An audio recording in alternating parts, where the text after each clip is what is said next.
अगर आप दिल्ली परिवहन निगम की बसों में यात्रा करने जा रहे हैं तो सावधान हो जाइए, क्योंकि डीटीसी पर आरोप है कि उसके 600 ड्राइवर कलर ब्लाइंडनेस के शिकार हैं। यात्रियों से संबंधित इस गंभीर मुद्दे को सूचना आयुक्त के जरिए दिल्ली के मुख्यमंत्री के ध्यान में भी लाया गया है और अब इंतजार है कि कार्रवाई क्या होती है। दिल्ली की सड़कों पर दौड़ती डीटीसी की ये बसें और इनको चला रहे इन तमाम ड्राइवरों में कुछ ऐसे भी हैं जो कलर ब्लाइंडनेस के शिकार हैं, यानी कि उन्हें ठीक से दिखता नहीं है।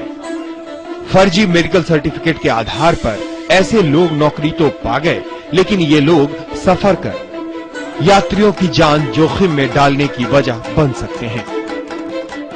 एक चालक की ओर से आरटीआई के जरिए मांगी गई सूचना से दिल्ली के सूचना आयुक्त एम श्रीधर आचार्य भी सख्ते में आ गए और इस गंभीर मुद्दे को लेकर दिल्ली के मुख्यमंत्री अरविंद केजरीवाल को बाकायदा पत्र के जरिए लिखित शिकायत भी दी। हमारे रिकॉर्ड के अनुसार जो है करीब री मेडिकल एग्जामिनेशन में 99 ड्राइवर करीब जो है जो कलर ब्लाइंड पाए गए थे और उनमें से एक भी जो ड्राइवर है वो इस वक्त लाइन की ड्यूटी बस नहीं चला रहा है, लाइन की ड्यूटी नहीं कर रहा है।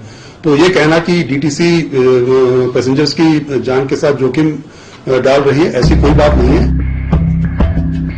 आरटीआई के मुताबिक डीटीसी के 600 बस ड्राइवर को कलर ब्लाइंडनेस यानी वर्णांधता है। कई अन्य चालक दूसरी तरह की बीमारियों से पीड़ित हैं।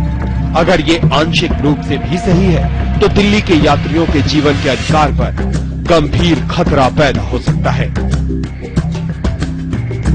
तो सरकार की जिम्मेदारी बनती है कि ये हमारे यात्रियों के साथ जो दिल्ली के लोग ऑफिस जाते हैं या कुछ जाते हैं तो उनके साथ ये तो मजाक हो रहा है या उनकी जान की कोई परवाह नहीं है। डीटीसी चेयरमैन को ये सोचना चाहिए कि दिल्ली में ऐसे जो डीटीसी के कर्मचारी हैं जिनको कम दिखाई देता है तो उनको वो सीट न बिठाया जाए उनको, ठीक है। इसके बारे में इनको कार्रवाई करनी चाहिए।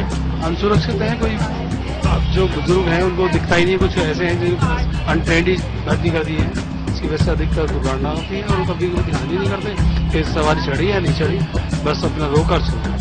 ऐसे लोगों के प्रति तो जांच बैठाना चाहिए सरकार को, इनके ऊपर जांच करके 6 लोगों जो जितने लोगों के ऊपर भी उन्हें हटा देना चाहिए, क्योंकि इनके वजह से सिर्फ इनके वजह से कितने लोग के जान जोखिम में चले जाते हैं, कितने ज्यादा मतलब सेफ नहीं होते। आज हम डीटीसी में ही सफर करते हैं और वो हमारे लिए सेफ नहीं हो तो फिर दिल्ली में कुछ भी तो सेफ नहीं है। वैसे भी हमारा दिल्ली सेफ तो है नहीं, तो सरकार को इतना तो सोचना ही चाहिए। सूचना के अधिकार के तहत मिली जानकारी वाकई सच है तो दिल्ली की सत्ता में काबिज आम आदमी की सरकार को भ्रष्टाचार का एक और मामला मिल सकता है। अब देखना यह है कि सरकार इस मामले में कितनी गंभीरता से कार्रवाई करती है। इस समय दिल्ली से आलोक द्विवेदी,